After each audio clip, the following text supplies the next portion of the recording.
Se acerca el momento de la votación y Kiko Llaneras, una de las claves, lo decíamos, los indecisos. ¿Se sabe más o menos cuántos indecisos hay ahora mismo?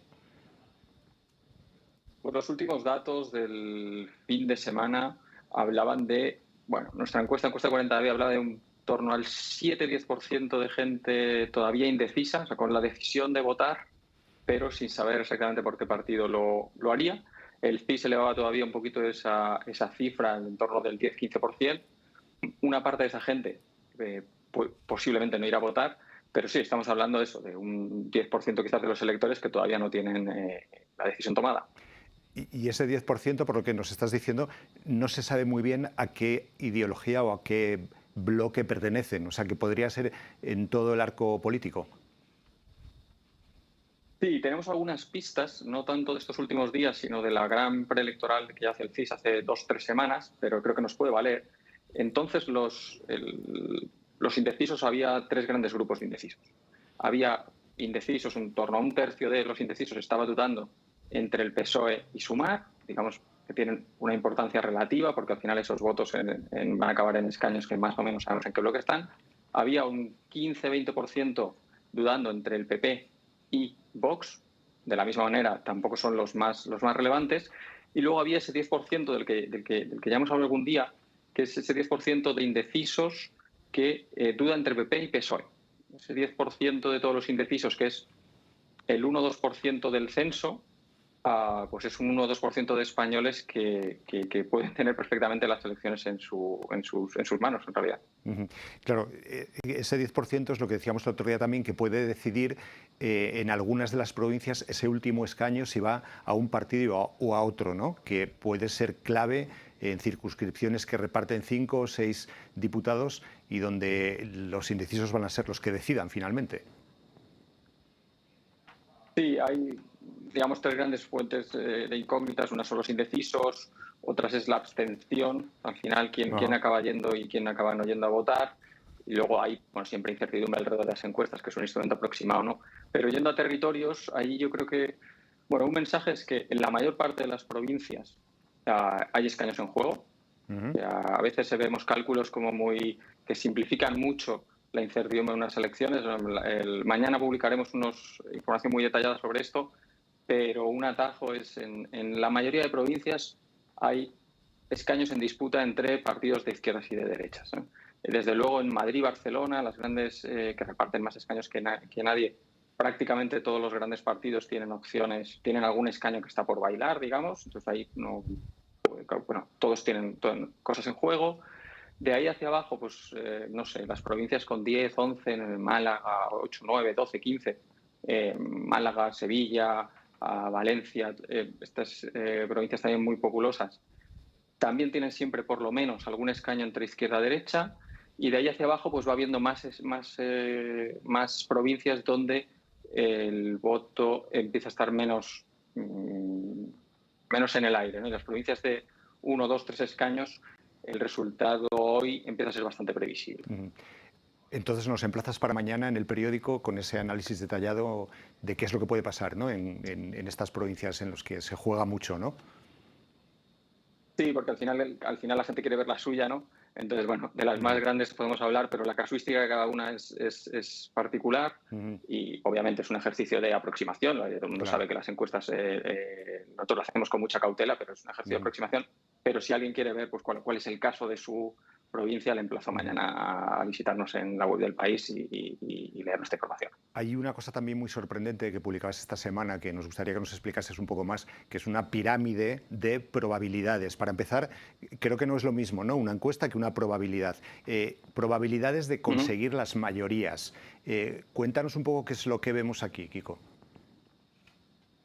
En esencia, lo que hacemos aquí es coger toda la información de las encuestas o, digamos, de las encuestas que tienen una mejor trayectoria. Con eso hacemos un promedio de votos y luego añadimos una información clave, que es lo que os decía, las encuestas se equivocan, ¿no? Tienen unos márgenes de error relativamente amplios, ¿no? Entonces, lo que hacemos, esa idea de simular 15.000 veces las elecciones, es, bueno, vamos a asumir que las encuestas no lo hacen perfecto y que se equivocan un poquito con un partido o un poquito con otro, un poco con otro, con otro, con otro.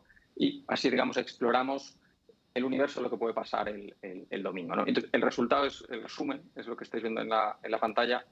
En esencia es más o menos en torno al 55-60% de las veces, un poco más de la mitad, pero no mucho más, PP más Vox tendrán una mayoría de escaños y por lo tanto podrán gobernar si llegan a un acuerdo, quizás completando su mayoría con Coalición Canaria o España Vaciada, UPN. Entonces esto es 55-60% de probabilidad. Y luego lo que está pintado en rojo son las opciones de que sume la izquierda. La izquierda, PSOE y Sumar solos tienen muy difícil sumar, pero se incorporan a los partidos que ya votaron por la investidura de Pedro Sánchez en el 19, BNG, PNV, Esquerra Republicana, Bildu, sus opciones de, digamos, sorprender y gobernar son del 16%, que es, bueno, puede parecer poco, no es poco, es una opción entre 6. Es tirar un dado ahora mismo aquí encima y sacar un 6. Y en medio lo que hay es eso de la mancha gris, ¿Sí? es las posibilidades de que no sumen ni una cosa ni otra. Que, digamos, sean necesarios, la izquierda, por ejemplo, se necesite incorporar también los votos de Junts y la CUP, por ejemplo. Entonces, ese 23% es el escenario un poco, yo no le he puesto color, es el escenario en el que al día siguiente estaremos discutiendo qué gobierno puede salir de una aritmética complicada. Es bastante probable ahora mismo. Quedan eso, 3 días para las elecciones, pero un poco como guía de cosas que tengamos que tener en cuenta cuando estemos ya dentro de la jornada electoral, un par de cosas que te queríamos preguntar para que también la gente lo tenga ya reflexionado, ¿no? Desde hoy.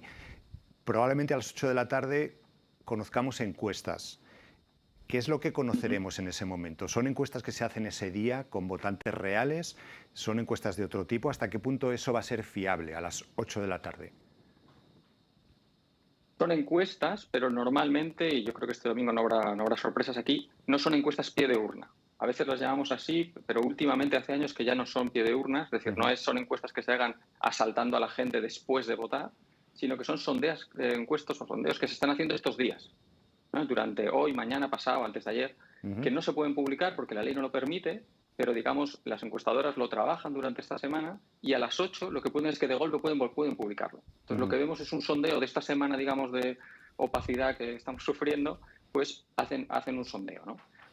Teniendo en cuenta quizás también los datos de participación que se saben ese día y tal, pero en el fondo es un sondeo más o menos convencional. ¿Qué tal han funcionado? Los últimos años han funcionado bastante bien. En los últimos años han funcionado razonablemente bien. Normalmente se acercan más al resultado que las encuestas del lunes, como las que acabamos de ver, pero yo siempre le mando la advertencia y sabiendo que la gente que las hace el mejor trabajo que puede, que son una encuesta.